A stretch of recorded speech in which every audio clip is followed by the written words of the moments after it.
G'day, everybody. This morning's offering is sad. Sad for me and sad for a number of other people. And I've called it Bad Things Happen to Good People and Vice Versa. One of my failings as a business consultant, advisor, mentor, or whatever other moniker you'd like to put on what I do, it is that I become deeply personally engaged in what I'm working on. I take on board the pain, the fear, the anger, and the frustration of my client.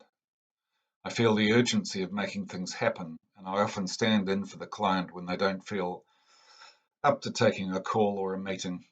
I want to make things better for them. It's kind of my job, and sometimes it just isn't possible. I have a client now who will go unnamed. He is from another country and is warm, gentle, passionate about his family and his business. He has been trading for 20 years successfully in Auckland and has always taken a view that all things will work out and all people in the end will prove to be decent, honest, and upfront. He owns two restaurants in Auckland. I think I may have mentioned him before, but things have happened since back then. It has been incredibly sad to watch this man discover that not all people are good and their intentions are not always benevolent. I've watched as he has struggled to recover from the first COVID lockdown and then the subsequent lockdowns, which have each been hammer blows to his business. I've watched the latest of his four landlords try to put his rent and expenses up during the pandemic, and I've seen how they've watched him suffer with glee because they really want his business to fail so they can begin their development plans. Weeks and weeks ago, I was advising him to get out of one restaurant and focus all his attention on growing the other one so it can match and exceed the earnings of both. Unsurprisingly, this advice had not been taken because the restaurant is loved like his own child and abandoning it unthinkable. But everyone has their breaking point, and the latest Auckland lockdown, coupled with the impossibility of the city rail link and its endless disruption, has made him realise the hopelessness of this battle. The problem is he isn't able to compartmentalise his world. If he can't make this restaurant work, he has failed and just wants out of the business altogether. His two restaurants are like twin children, and the death of one will take a long time to grieve and mourn. So what we are trying to do is use social media and mail drops and maybe even some door knocking to bring the second restaurant up so it is full every night and every weekend. It is not impossible, and we will give it everything to achieve it. Sadly, we aren't doing this so he can carry on better and stronger. In his heart, he has already gone from the business he has spent his entire life in. He doesn't know what will come next, but is even considering taxi driving. We are building this restaurant so it is a vibrant and profitable entity for someone else to buy and enjoy the fruits. My friend will do what he does best, which is being an authentic restaurateur, mine host. When the numbers look right, he will sell, and possibly Auckland and New Zealand will have lost some of the most delicious and real ethnic food available, and he'll be left with possibly enough money to start something new somewhere else. You have to ask yourself, what does someone who has English as a second language and is already middle-aged and is trained for nothing else do?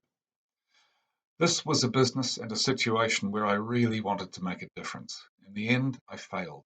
You can blame me, you can blame the landlord, you can blame COVID, you can blame the city rail link that has decimated his foot traffic and made getting to his restaurant a near impossible maze. You can blame anything that takes your fancy, but in the end, he is exiting with his tail between his legs. Looking on the bright side, I will have a loyal friend for life and won't stop looking for ways to help him. The story is not unique, it is happening all around us. Quiet desperation ending in quiet failure. So much of it is inevitable as we move from one societal reality to another. Do the assholes always win? Not necessarily. Sometimes the goodies win, but don't be fooled. It's pretty random. I have no magical answers for this or for any other problem in business. But there is one thing I do know and would like to share with you now. Every time you open your mouth, every time you speak in response to someone, it has weight and meaning. It might be your husband or wife, it might be your boyfriend or girlfriend, it might be your boss or employee. It might even be the person you buy your coffee from in the morning. Words are precious and meaningful. Don't spray them around like weed killer. Think of them as the delicate tools you have to influence others. You can make someone's day with a word, or you can catapult them into a crisis. You think you aren't powerful and nothing you can say will make any difference. Or you think you are omnipotent and everything you say affects everyone. In both views, you are probably kidding yourself. If you can make someone else's day a bit less fraught, a little easier to handle by reinforcing them somehow, you've made a difference that counts. Your own day might be shit on a stick, but you've done something that matters. Think of my lovely man losing his livelihood. What would you say to him? Be gentle and thoughtful. Now, find your own person whose life is disintegrating in a way they can't comprehend and exercise your enormous power to make a positive difference. I dare you. So, a sad story um, for many people, and I urge you to take my advice. Find someone to brighten their day. It will do you a world of good. Thank you for listening to this, and I'll be back again shortly, hopefully, with something rather more positive. In the meantime, if you find yourself in that situation, please feel free to contact me, John Luxton, on 0275 665 682 or john.luxton@regenerationhq.co.nz. And if I can help in any way, I would be delighted to. Thanks. Goodbye.